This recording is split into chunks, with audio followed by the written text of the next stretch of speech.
Hello everybody. The main objective of today's video is installing and optimizing GNS3, as well as a few tips and tricks which I would like to share with you.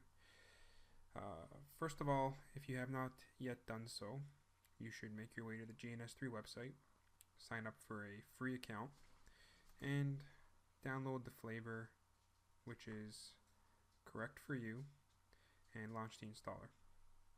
Now, for those of you that aren't aware, GNS3 is a graphical network simulator capable of emulating various Cisco devices.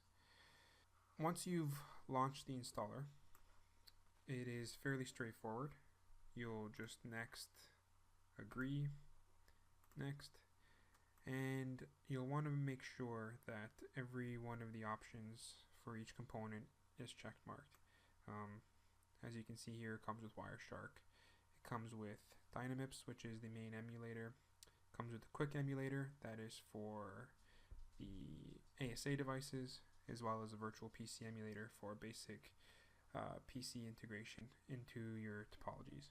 So once you've done that, I also wanted to mention, if Super Putty is not checked, make sure you check that. That's a very handy GUI overlay that goes on top of your putty sessions that allows for tab browsing and other various terminal session customizations. So once you hit next, select your folder and click to install.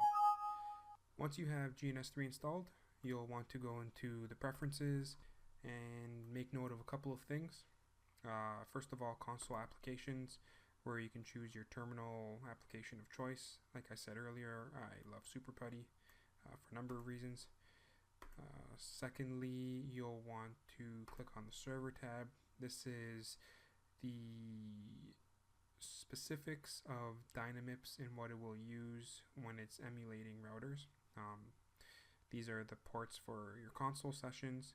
So quite literally, if you have a router running and you console into it, the first router will be 2001 TCP, and you can actually telnet to your computer's IP address port 2001, and you'll actually have access to that router. So these are very important. Make sure that they're not occupied. Then under the Dynamips tab, you'll want to ensure that you enable Ghost iOS support. What that means is, if you have the same router running in your topology multiple times, will only load the iOS image once, conserving memory. Lastly, the iOS routers, the iOS images themselves.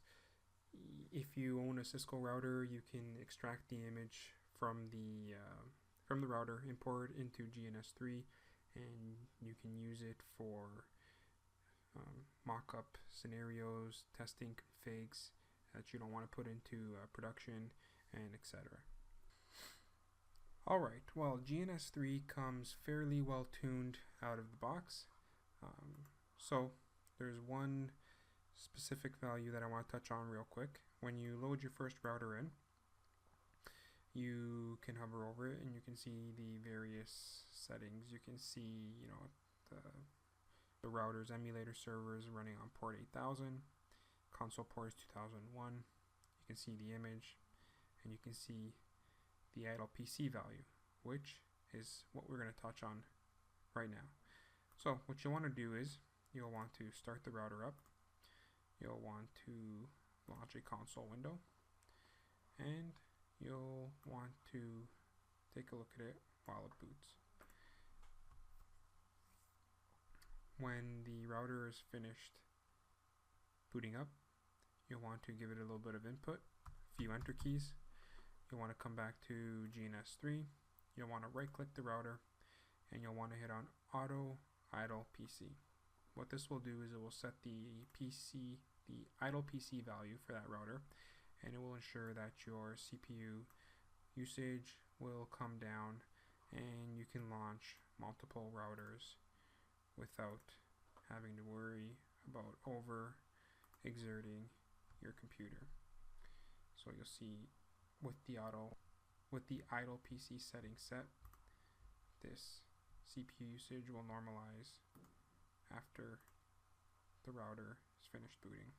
C/program files/GNS3/configs there you will find your base configs. What these are initial configurations that are applied to every router that you pull into GNS3. So for example, this initial config here, I added something like the alias exec to create what that does is it creates an alias for the input C, that when you hit C enter, it'll bring you to config T. So if you can also do something like, for example, host name, this is a test. We'll hit save, and for every new router that we pull into GNS3, there you go. As well as if I were to hit the C button because of the alias, it should bring me right into my config T. Another important topic to go over is the ports. Sometimes when you launch your router, you may have errors down here saying could not launch, port is in use. If that's the case, what you'll want to do is you'll want to go into your command prompt and have a look. The command that I like to use to view ports that are in use is the netstat command. You can do a netstat with these two variables. Basically what that means is it will show you all the connections, including listening ports, and it will put them in numerical form. Otherwise it gets a little hard to decipher. So we'll do a netstat a n, and there you go. So you will see here that port 2001 is waiting to release, as well as port 8000. So I have a feeling if it's established because the Dynamips process is running in the background. So that's good. You'll see once I launch my router that that status of that 2001 port should have turned to established. Let's have a look.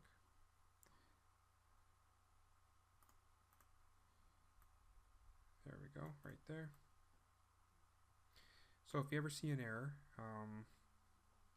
in starting one of your Dynamips routers, the best thing to do is to have a look here, see what is occupying the port. If the port cannot be released gracefully, no problem. What you can do is you can go to where the projects are saved, which for me is this directory right here. And under there you'll see your projects. Open up the project that you're working on, and you'll have the topology file here. You can edit that with your editor of choice, and you can see right here under the topology you'll see your routers, and at the bottom of each section you will see the router description, Dynamips ID, as well as properties, and you can increment the ports accordingly, as well as at the very bottom you'll have the ports for the Dynamips process itself, and you can increment that accordingly as well. Mind you, that will be for the project itself. If you want to increment them for all projects, future projects, to avoid the issue, you would do that here under the server tab, and you can increment those using the arrow buttons. Alright, so just to recap, we went over briefly how to install GNS3, some of the choices with regards to console applications, advanced preferences in GNS3, including the Dynamips server ports, Ghost iOS support, idle PC value, as well as automating initial configs. You can input the base configs or modify the base configs located here, as well as how to monitor your ports using netstat, and how to change any ports for existing projects or in GNS3 globally. Till the next time, guys, see you later.